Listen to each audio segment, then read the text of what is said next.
Yes, sir. We here back with another certified bona fide champion. Queen, blessing. I appreciate you showing up. Brunch with bosses. We here. How are you? I'm doing well. How are you? I'm good. Yes. I'm glad you kind of sticked it out. You know what I mean? Stayed around, made some of the connections that's been in here. I know you and ISO-V gonna click in and y'all gonna do some magic together.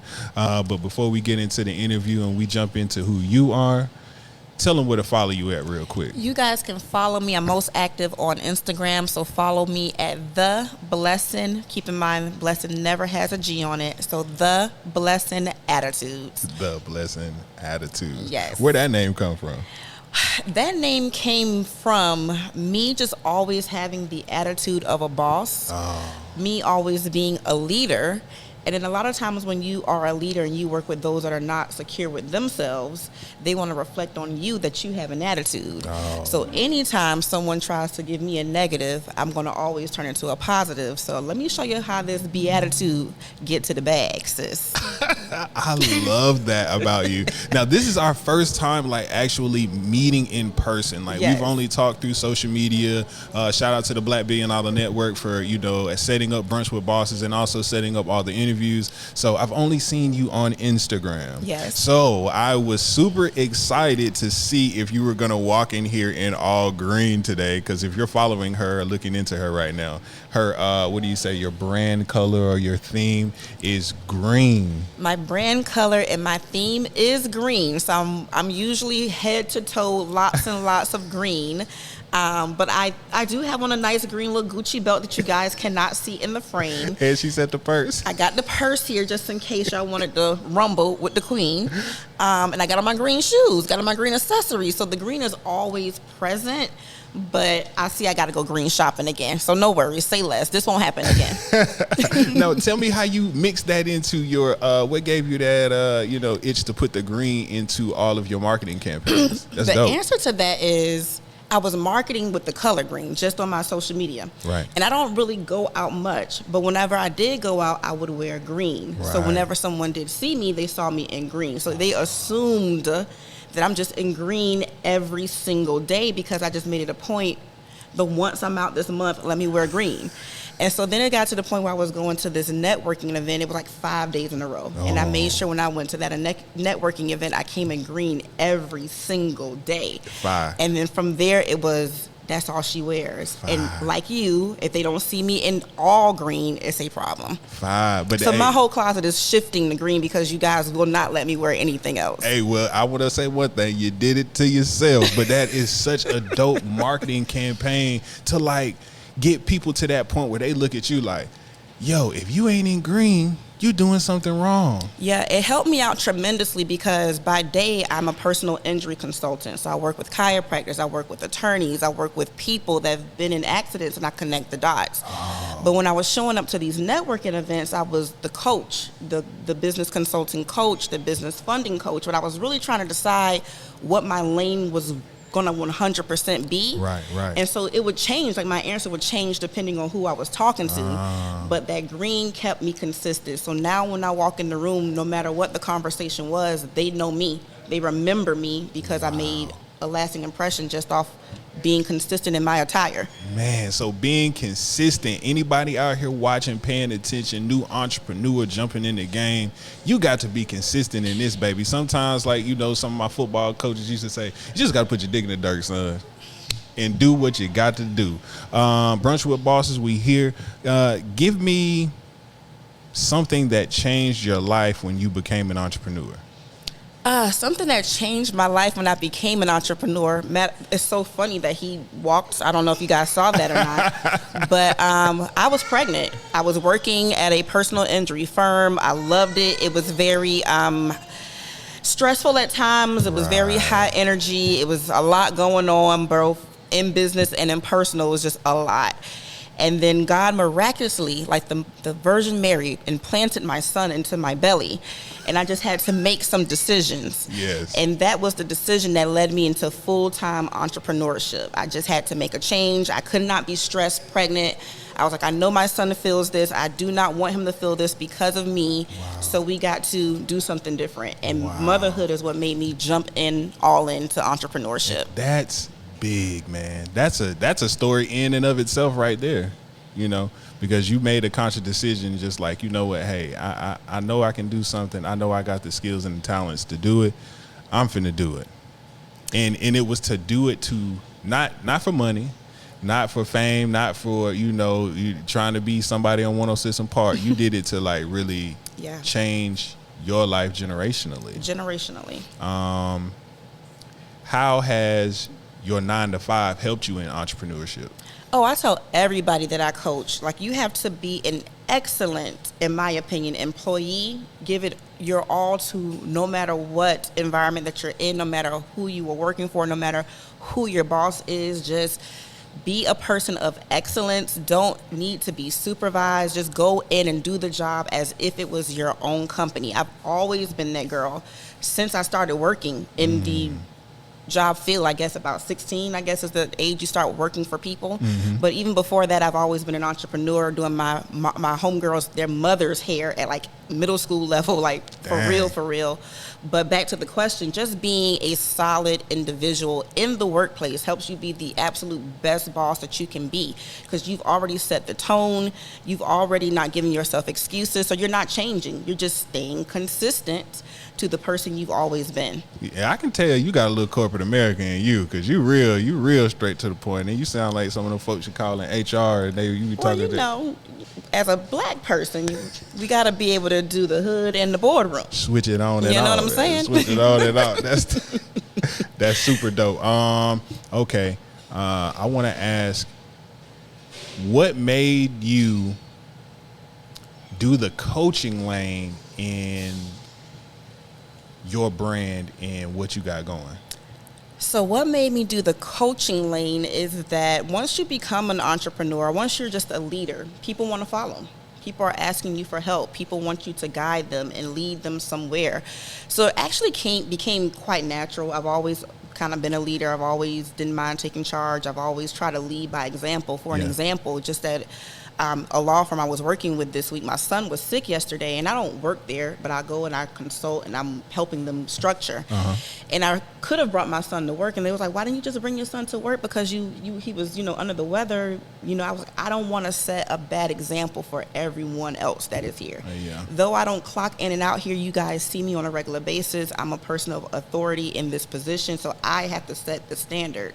So just always walking in that, just always making sure I'm worthy of being followed, made it very easy to be a coach. I mean, you got a lot of, as I said here, and even just ask you the questions, like you like straight business, you know what I mean? You got the whole business vernacular playbook down. If you wasn't doing coaching and all of this, what you think you'd be doing? Man, so I was at this networking event with Nehemiah Davis, who's like one of the best coaches. He's my coach in the digital space. I seen that. And we had this exercise where we had to like meditate and go back and speak to the little blessing, the childhood blessing, whatever age you could bring her up in my head. Yeah. And as a child, I just always wanted to be famous. I just always wanted to be a star. And I was telling her I let you down because I didn't do it.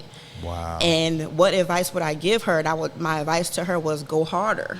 Wow. And then he said, well, what advice can she give you? And her advice to me was go harder. You have nothing but space and opportunity every single day for whatever the dream was, whether it was 12, 2, 6, 18. If you're breathing and living, you got opportunity. It's not too late. So that's big. Anybody out here watching and paying attention, man, you got time. Stop trying to make the idea or the business perfect. We said this in the last interview. Sometimes you just got to jump out there and do it, man.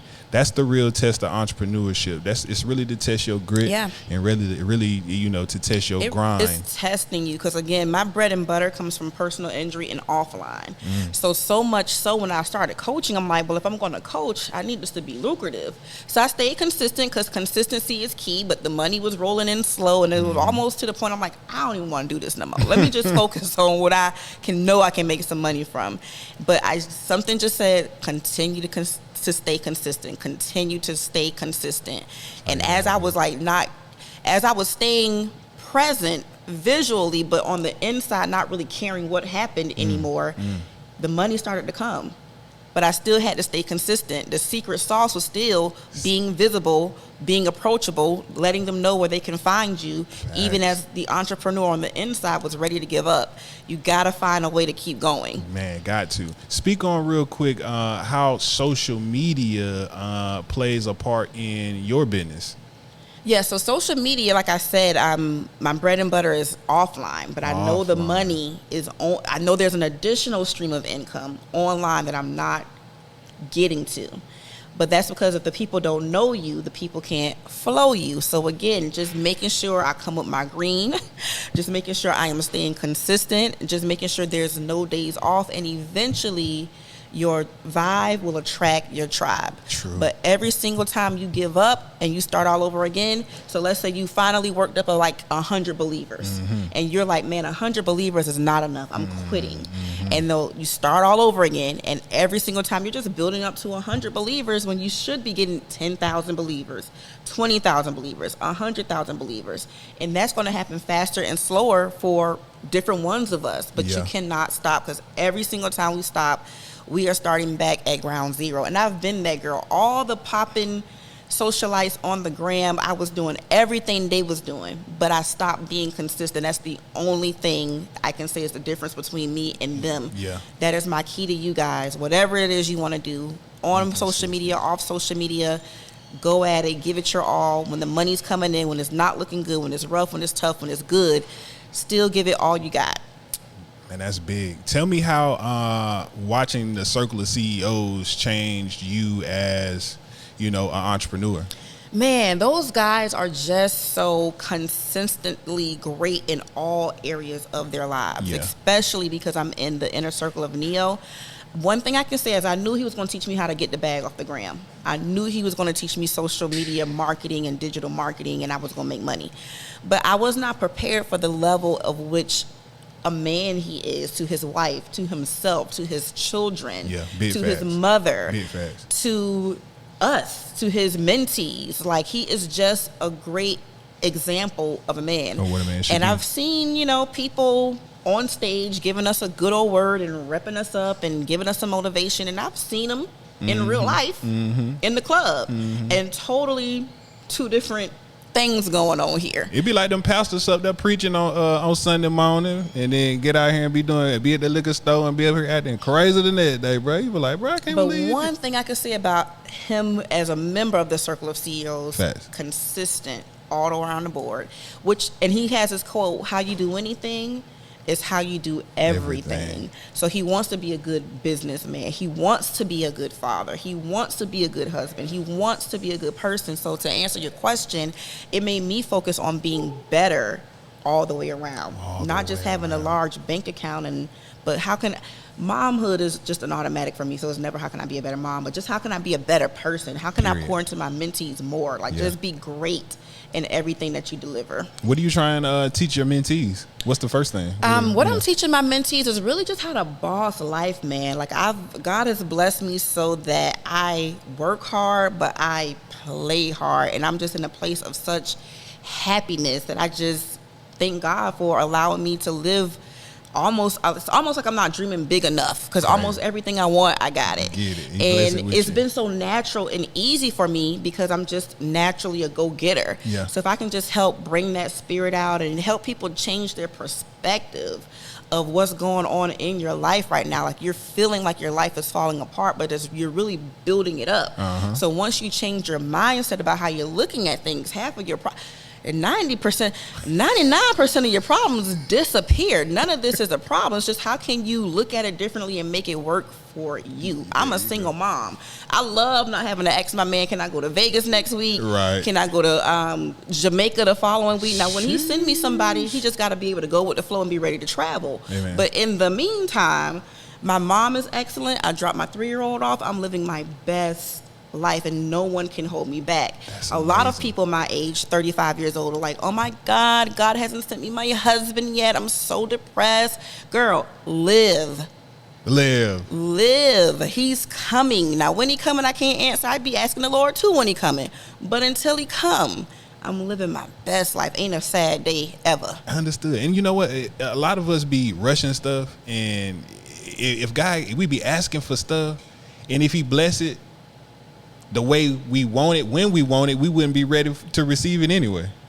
Listen, so I'm a workaholic. I gotta work on that. So I know I pray for the husband, but am I really ready to start working and focus on my husband like I need to be doing? So when things don't pan out on my timing, I'm a realist. I'm really good at self-evaluation. I'm like, I get it, man. I get a call, be like, let's go. I don't like ask no questions. I'm out.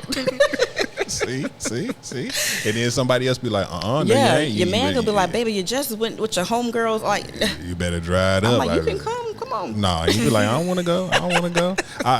We here, Brunch with Bosses. Yes. Miss Blessing, I appreciate you pulling up on me. Tell them where to follow you at one more time. Yes, guys. So I'm pretty much on all the social media platforms. I'm most active on Instagram. So you can find me at The Blessing Attitudes on Instagram. About to start going more heavy in on YouTube. So definitely go out and follow me and subscribe and let's do it. All of that. All of that. How do you like, soundbar up in anything? So soundbar is very nice. I'm very impressed by it. We got the little green underlights going on, so you already know it's a vibe for me. All the way. So yeah, I'm definitely going to be letting the homegirls know this is the spot to come to. Maybe some husband might be in the building. You just never know. You never ever know. Hey, they always say the good ones are out here on the north side. It is a little ride because they ain't on. Where am I? The east side. They ain't over there. So what side of town? I'm in Smyrna. Oh no, we do not go to Cobb. So they might be out here. We do not go to Cobb. Cobb, COBB stands for come on, black boy, because they will take your ass to jail. Well, we'll come out to the north side a little bit more often. I love that. Where you see the business in, the next 2 years? The business in the next 2 years. So again, I'm going to be kind of focusing more on bringing that personal injury side to social media. And it is just a very lucrative industry that is not tapped into much on social networks. So and over the next 2 years, it's a goal of mine to have 48 law firms that I birth and help them become millionaires. Sheesh. I know your grind. I know your work ethic. I believe you can really do that, man. Those are real tangible and reachable goals for you.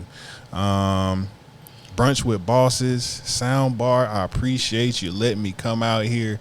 Black $1 Billion Network, I appreciate you always setting up these interviews. Miss Blessing, like I said, this is the first time, me and her have ever met in person. It has been a real honor. It's been a pleasure. Definitely. Thank you so very much for having me. Hey, no problem. I see you grinding. I see you going hard. Keep pushing. You too. Hey. And have me back as often as you like. Hey, I'm telling you, we finna start this whole little podcast network. So, yes, the Black $1 Billion Network is about to have their own podcast network. Let's go. So anybody interested in having their own show or creating content, we're going to have everything in-house so you can do what you need to do and create how you need to create. Love it. Hey, we'll tap in more with that, but until then, we finna get up out of here. We'll catch you on the next one, yo.